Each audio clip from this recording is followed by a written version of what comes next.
Betul. Jadi ada bekal nih dari Mas Abraham ya sebelum nanti praktek gitu ya. Mas Abraham udah minimal udah dapat informasinya gitu ya. Ini juga mungkin Betul nih betul. sebelum kita masuk nih melanjutkan seri sebelumnya ya kan tentang corporate action ini juga ada yang baru juga nih dari Mbak Hesti pemula katanya nih. Ini mungkin kita refresh sedikit ya, ngulang sedikit pengaruh atau apa sih itu corporate action dan tadi ada mungkin minggu kemarin, nah sorry bukan tadi, tiga hal yang berpengaruh nih dari corporate action. Silahkan boleh di refresh Oke. sedikit nih. Iya, refresh dikit ya. Jadi sebetulnya apa itu corporate action? Jadi corporate action itu adalah aktivitas emiten yang berpengaruh terhadap pertama jumlah saham, kedua harga saham, ketiga kepentingan pemegang saham gitu. Jadi segala segala kegiatan, segala aktivitas tersebut itu harus dilakukan melalui yang namanya RUPS gitu. Jadi dengan melalui RUPS, perusahaan atau emiten itu dapat persetujuan dari pemegang saham untuk melakukan aksi korporasi. Terus contohnya nih kalau misalkan perusahaan membeli pabrik, apakah itu sebuah sebuah aksi korporasi gitu kan? Kita lihat nih beli pabrik itu dia mengubah jumlah saham beredar nggak? Dia mengubah harga saham beredar nggak? Dan juga mengubah kepentingan pemegang saham nggak gitu? Kalau misalkan Nah, ketiganya enggak, ya berarti itu bukan aksi korporasi gitu. Tapi gitu, oke. kalau misalkan dia beli pabrik terus si emitannya itu minta modal baru melalui mungkin melalui grant issue atau mungkin melalui private placement, maka itu adalah aksi korporasi. Kenapa? Karena dia mengubah jumlah saham beredar. Kedua, dia juga mengubah harga sahamnya. Jadi, buat teman-teman gitu, mau mengetahui apa itu aksi korporasi, cukup perhatikan tiga itu aja sih gitu. Jumlah saham, harga saham, dan juga kepentingan pemegang saham. Di luar itu bukan aksi korporasi. Begitu, Bu. Oke, highlightnya adalah tiga tadi ya, tiga hal yang tadi berpengaruh terhadap aksi korporasi. Jadi ada harga saham, jumlah saham, sama kepentingan. Nah kalau dari Mbak Hesti ini kan, apakah corporate action terhadap harga saham perusahaan berpengaruh? Yes, karena salah satu dari tiga Yes, itu ya Mas ya. betul. Oke, siap. Nih, corporate action tuh banyak banget sampai kita juga ngadain series kedua ya kan. Nah, Iya, iya, kemarin betul. minggu lalu mungkin bisa dilihat di IGTV kita juga masih kesimpan ya, nanti bisa dilihat dan juga diklik nih tombol like-nya gitu ya. Nah, teman-teman ini Sobat IDF, yang minggu kemarin kita udah bahas adalah pertama dividen ya. Eh, Betul. betul, dividen, lalu juga ada merger sama akuisisi, lalu juga ada eh, Tender offer tender offer, betul. Nah, yang dan series kedua RUPS. yang ini, ya, itu juga paling banyak nih. Oke, Iya. oke, itu baru sedikit ternyata bagian dari corporate action. Nah, untuk hari ini series kedua kita mau bahas tentang apa dulu nih, Mas Abraham? Silahkan. Kita bahas dari apa ya, Bu? Sorry, barusan. Ya, kelanjutan dari minggu kemarin ya. Mungkin kita mulai dari stock split kali ya. Oke, stock split, stock split. Yes. Baik-baik, gini. Jadi, sebetulnya yang namanya stock split itu kurang lebih ya, kasarnya kayak teman-teman pergi ke yang namanya warung gitu kan ya. Terus ke warung, nuker duit. Misalkan contohnya 10.000 satu lembar ditukar dengan 2 ribuan 5, atau mungkin 100.000 ditukar sama 50 ribuan 2 gitu. Jadi, Aduh, inget banget pada ya. Itu dasar yang aku lakukan. iya, jadi pada dasarnya sih Berdua seperti sering itu ya. ya. Iya gitu, jadi ke warung nih, Oke. Bu mau tuker duit Bu gitu kan. Nah kurang lebih Iya. seperti itu gitu. Jadi Oke, misalkan oke, oke. teman-teman punya saham harganya 1.000 terus di stock split jadi 200 1 banding 5. Berarti kan teman-teman nukerin 1.000-an satu lembar ditukar sama 200-an perak 5 biji gitu. Jadi intinya jumlah nilainya sama tapi Oke. harganya sama jumlah sahamnya yang berbeda gitu loh. Jadi Oke. buat teman-teman gak usah khawatir gitu kalau misalkan tas stock split jadi bagaimana harga sahamnya bakal berubah tapi teman-teman itu mendapatkan lot yang lebih banyak gitu sesuai dengan rasionya gitu. Dan Sebenarnya nilainya sama ya. sama-sama gitu. Sama Jadi kan? gak usah khawatir Hmm. gitu. Dan yang cukup menarik nih kalau di Indonesia ini ya, di Indonesia gitu kan. Oke. Oke. Uh, ini saya sudah melakukan beberapa studi kasus gitu. Jadi kalau Oke. misalkan ada emiten stock split itu biasanya ada kenaikan jangka pendek gitu ya, mungkin 1 atau 2 hari gitu. Jadi contohnya kayak BCA gitu atau Akra atau mungkin Harum atau SCMA Itu itu bakal kenapa sih ada biasanya? ada ya mungkin karena apa ya sentimen aja sih sebetulnya lebih kepada sentimen gitu kan. Jadi kayak biasanya sih kalau yang habis stock split biasanya dalam waktu 1 atau 2 hari sebelum sebelum atau sesudah ya Qumdet itu harganya naik bisa cukup signifikan sih gitu, 3-4% mah dapat gitu. Jadi buat teman-teman nih mau trading gitu ya bisa bisa memperhatikan juga hal tersebut gitu loh. Jadi stock split 1 atau 2 hari sebelumnya mungkin bisa beli, terus pas hari H atau H+1 jual, atau pas XD itu teman-teman bisa jualan. Nah, itu sih yang pertama gitu. Terus yang kedua, jadi kan biasanya sih ini lebih ke practical application-nya gitu ya. Jadi biasanya sih yang namanya stock split itu buat jangka pendek sampai menengah itu berakibatnya lumayan buruk sih ke harga saham. Buat jangka sangat pendek harganya ada kenaikan jangka pendek singkat, tapi buat jangka pendek sampai menengah itu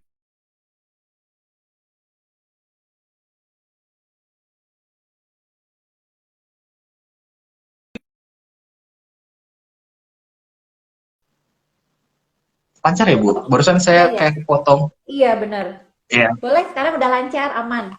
Udah lancar ya, barusan ada apa gitu. Jadi biasanya sih buat jangka pendek sampai jangka pendek jangka menengah itu ada penurunan harga gitu. Ini berdasarkan empiris saya lihat gitu. Jadi biasanya beberapa saham contohnya kayak BCA gitu kan, dari harga berapa kemarin sempat dari tertingginya itu 8.200 sempat turun sampai 7.600. Terus juga SCMA dia stock split di harga 400-an, harganya sekarang 200 gitu. Akra stock split dari harga sekitar 1.000 terus sempat turun jadi ke 800. Harum Energi yang baru stock split kemarin itu juga turun mencapai 20-30%. Jadi yang namanya stock split itu buat jangka pendek sampai jangka menengah itu sering dipakai buat distribusi. Maksudnya distribusi adalah ya kan kalau misalkan investor-investor besar, maksudnya investor yang duitnya banyak banget itu kan dia nggak bisa masuk sembarang masuk ke saham gitu. Jadi kalau misalkan dia apa ya, mungkin kalau mereka ngumpulin satu saham itu bisa ngumpulin sampai berbulan-bulan gitu loh. Mereka beli gitu. Begitu juga dengan jualan.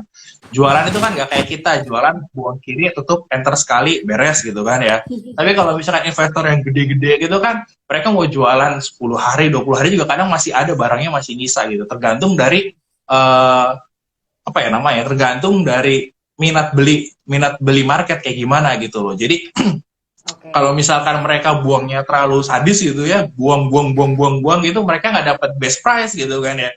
Dan sering kali gitu kalau misalkan market ada apa ya, maksudnya ada minat beli yang tinggi, contohnya kayak stock split gitu kan, mereka kesempatan buat buang gitu. Tapi balik lagi sih, itu biasanya hanya buat jangka pendek sampai jangka menengah.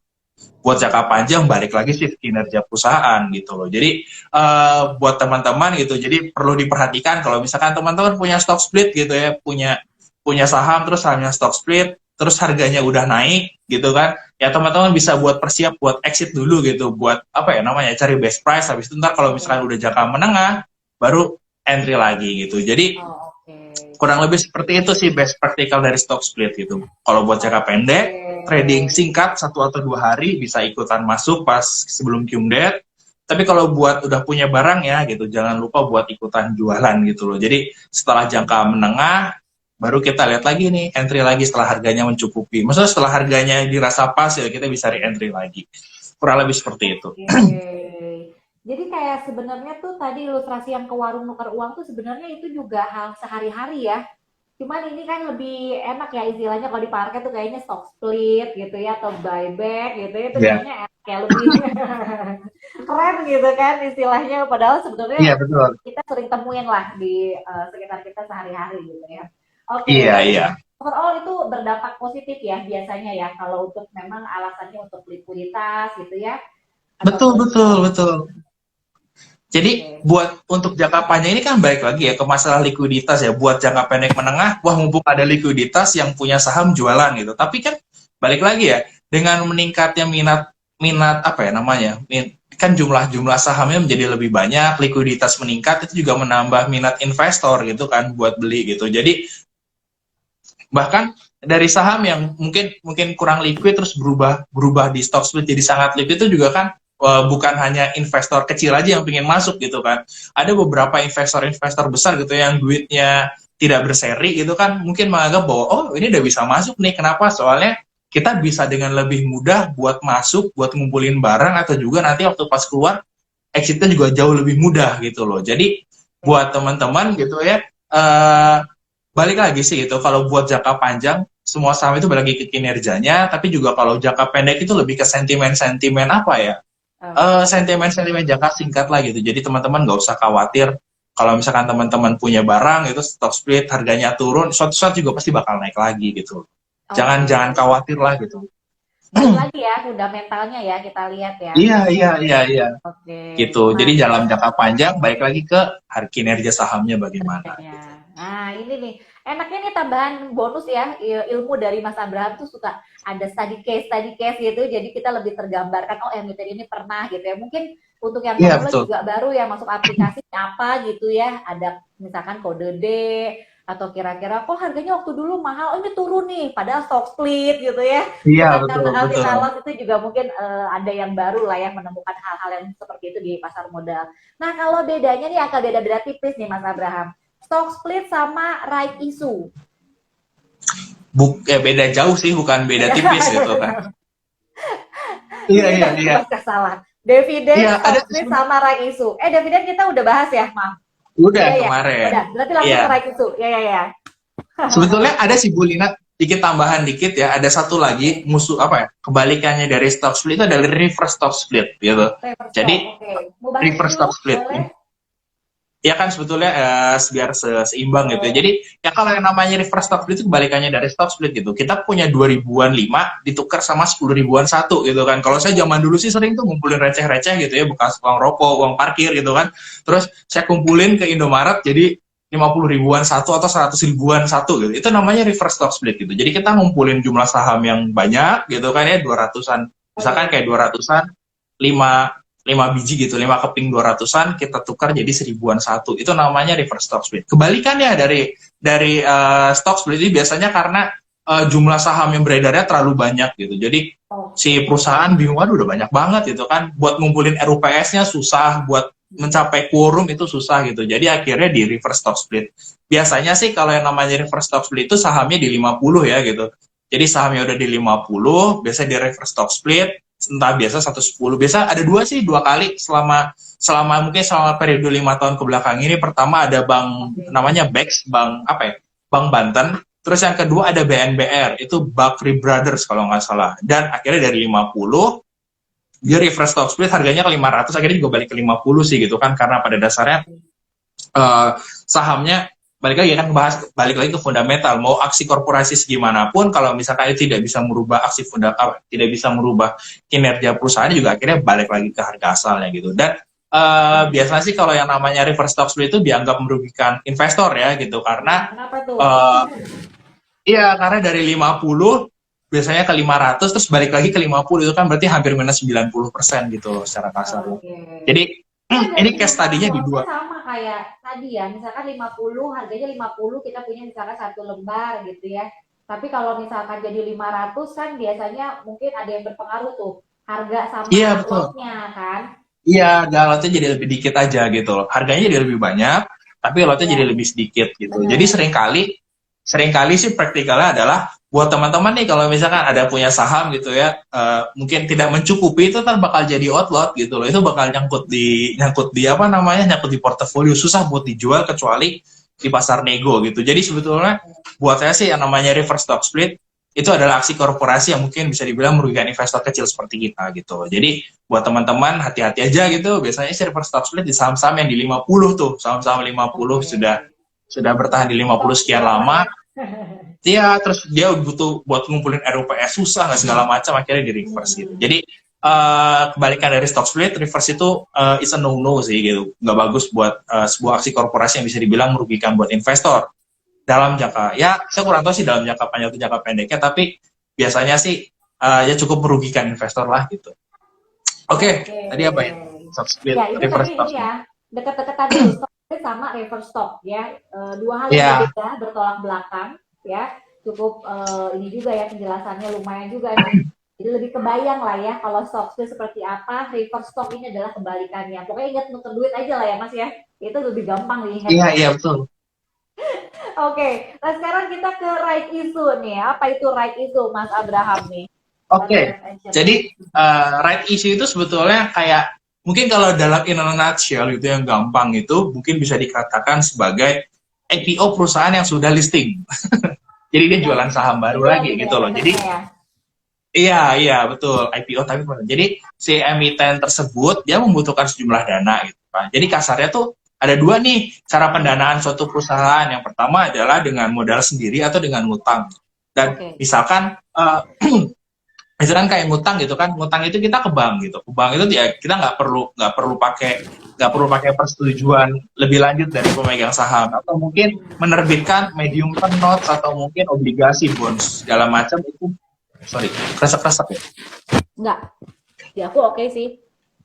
Oke, jadi eh, jadi tuh kayak misalkan kita ngutang tadi ya sambil lupa. Jadi dengan kita ngutang itu maksudnya dengan emiten ngutang itu mereka tidak perlu mendapatkan persetujuan dari pemegang saham gitu kan. Tapi kadangkala ada tuh perusahaan-perusahaan yang dia emang berusaha menjaga supaya perusahaannya itu bebas hutang atau mungkin Hmm. hutangnya udah kebanyakan gitu. Jadi mereka mau ngutang lagi itu kesulitan gitu. Kenapa? Karena mungkin balance neraca mereka itu lebih banyak utang gitu. Mungkin debt equity ratio-nya udah lebih besar debt-nya daripada ekuitasnya. Jadi yang mereka lakukan itu adalah mereka minta persetujuan RUPS gitu kan.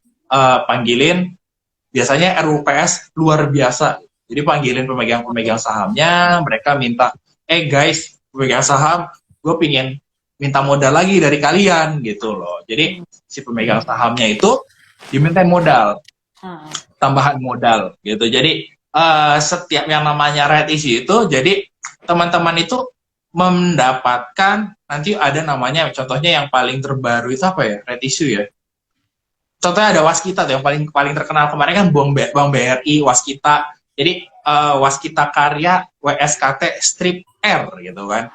Jadi Hmm. teman-teman dapat itu kalau misalkan teman-teman megang atau punya sampai QMDAT red issue-nya. Misalkan kayak Waskita kemarin, mungkin kita cuma kasih contoh ya, misalkan Waskita QMDAT hari ini, hari tanggal besok lah, tanggal 22 gitu kan. Nah, teman-teman tuh tinggal nge-hold aja saham Waskita gitu kan. Teman-teman tinggal nge-hold saham Waskita, nanti waktu pas tanggal 22-nya, misalkan tanggal 22 itu QMDAT, tanggal 22 teman-teman hold Waskita, tanggal 23 ada harga teoritis baru gitu kan. Harga teoritis itu adalah perbandingan, maksudnya tinggal tinggal apa ya namanya? Harga baru yang muncul akibat ada red issue. Itu biasanya terjadi kalau harga market di atas harga tebus. Misalkan harga tebusnya Waskita di 600, sorry, harga tebusnya Waskita di 500, tapi harga marketnya di 500 gitu kan. Itu ada penyesuaian adjustment baru gitu. Jadi ada menggunakan perbandingan antara harga lama jumlah saham lama ditambah dengan jumlah saham baru dikalikan dengan harga tebusnya, terus dibagi jumlah totalnya. Biasanya sih teman-teman kalau misalkan harganya di bawah itu pas exit itu harganya turun gitu. Teman-teman kaget, loh kok tiba-tiba harganya turun gitu. Padahal kemarin harganya masih naik gitu. Masih di misalkan harganya 600 kok tiba-tiba jadi turun jadi mungkin sekitar 550, anggapkan seperti itu ya. Dan teman-teman gak usah khawatir gitu kan. Karena emang itu mekanismenya gitu. Jadi nanti biasanya setelah 3 atau 4 hari gitu kan, hari kerja, hari bursa, akan muncul tuh WSKT strip R di portofolio teman-teman. Dan WSKT strip R itu bisa teman-teman ada 3 pilihan nih gitu kan. Bisa ditebus, bisa dijual, atau ya diangusin aja, didiemin gitu. Nah, gitu. Praktikal isunya gimana? Praktikalnya gimana sih gitu kan? Nah, ini ada banyak nih skenarionya buat teman-teman. Kita mungkin mulai bahas dari kalau misalkan teman-teman punya nih ya, teman-teman punya sahamnya gitu kan. Jadi biasanya sih ini biasanya kalau misalkan teman-teman punya punya punya saham terus ada right issue dan harga tebusnya di bawah gitu kan. Jadi sepanjang masa perdagangan right, ya sepanjang masa perdagangan right itu kemungkinan besar gitu ya, mungkin hampir 70 atau 80% gitu. Ini case tadi ke saya ya, hampir 70 atau 80% harga sahamnya itu bakal turun mendekati harga tebusnya gitu. Contohnya kayak kemarin BRI gitu kan, dia sempat turun tuh dari 4.000 sampai ke 3.500-an gitu kan.